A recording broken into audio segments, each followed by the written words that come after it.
أهلا بيكم في دورة جديدة على قناة نيو سيستم تكنولوجي. الدورة دي بعنوان Object Oriented Programming in PHP. قبل ما نبدأ أحب أعرفكم بنفسي. أنا اسمي محمود سعيد، مهندس برمجيات ومحاضر كمبيوتر ساينس. يعني ايه Object Oriented Programming؟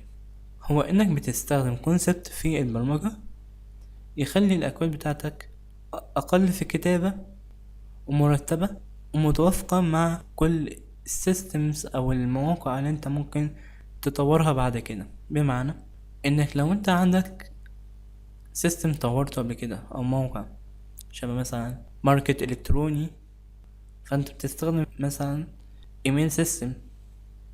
الايميل سيستم ده فيه مجموعة من الفانكشنز، او حد طلب منك نفس السيستم ده تاني، هتعمل ايه؟ قدام منك حلين: انك تكتب نفس الاكواد دي مرة تانية، وده هيبقى صعب جدا وهياخد منك وقت طويل، او انك تاخد الاكواد دي كوبي بيست وتقعد تعدل فيها لغاية ما توصل للرؤية بتاعت المستخدم، وبرضه هتاخد وقت طويل. ممكن يطلع معاك اخطاء كتيرة جدا. ايه الحل؟ الحل انك تحطهم في فئات او categories بشكل مرتب، بحيث انك تقدر تخليه متوافق مع كل المواقع اللي انت هتبدأ في تطويرها بعد كده. ده هيوفرك في الوقت، زائد ان لو في حد بيشتغل معاك في نفس البروجكت تقدروا تعرفوا هو كل واحد عليه ان هو يخلص ايه في البروجكت ده. هنتعلم ايه في الدورة دي هنتعلم فيها الفانكشنز بكل انواعها، لان احنا هنحتاجها بشكل ادفانسد شوية في الكلاسز.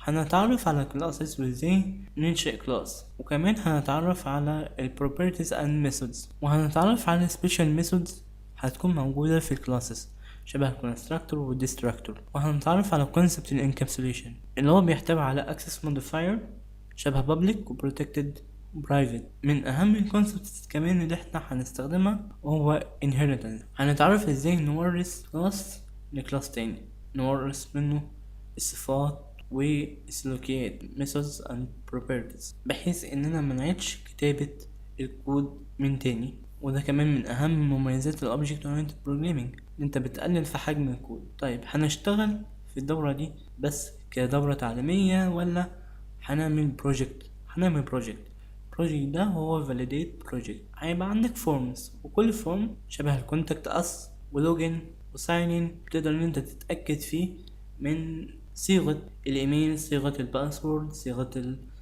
URL، صيغة اليوزر نيم. تقدر تقوله لا انا عاوز الكومنت required، عاوز مثلا اليوزر نيم يكون required، عاوز يكون حجم الباسورد 8 ارقام او اقل او اكبر، وهكذا. هو ده الفاليديت بروجكت. هنستخدم ايه في المشروع ده؟ هنستخدم الاكزام. لو حد عنده اباتشي سيرفر تاني ممكن يستخدمه، وهستخدم في كتابة الاكواد نت بينز.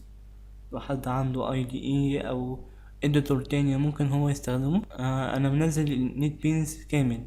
لو حد مثلا عاوز ينزل نت بينز PHP مفيش مشكلة. طيب ازاي نوصل للقناة؟ بكل سهولة انك تروح على يوتيوب وتكتب نيو سيستم تكنولوجي، هتلاقي القناة في أول ريزلت. هتلاقي عندك المدونة الرسمية وحسابنا على تويتر وحسابنا على فيسبوك. دي المدونة بتاعتنا، هتلاقوا فيها يعني مواضيع مهمة ممكن تفيدكم. كمان هتلاقوا ان هو في كتب كويسة. دي صفحة الفيسبوك بتاعتنا، وده حساب التويتر بتاعنا. طيب في الاخر احب اشكركم على المتابعة. ما تنسوش تعملوا لايك وسبسكرايب وشير للفيديو لو عجبكم، وكمان هتلاقوا فيه رابط مختصر في اخر كل فيديو هتضغطوا عليه، هتلاقوا ملفات الاكواد مثلا او ملفات كتب قصيرة او باوربوينت، بحيث انكم تقدروا تذاكروا منها. والضغط على الرابط دي بيدعم القناة، بيدعم الفيديوهات بتاعنا بشكل كبير جدا. شكرا مرة تانية، وسلام.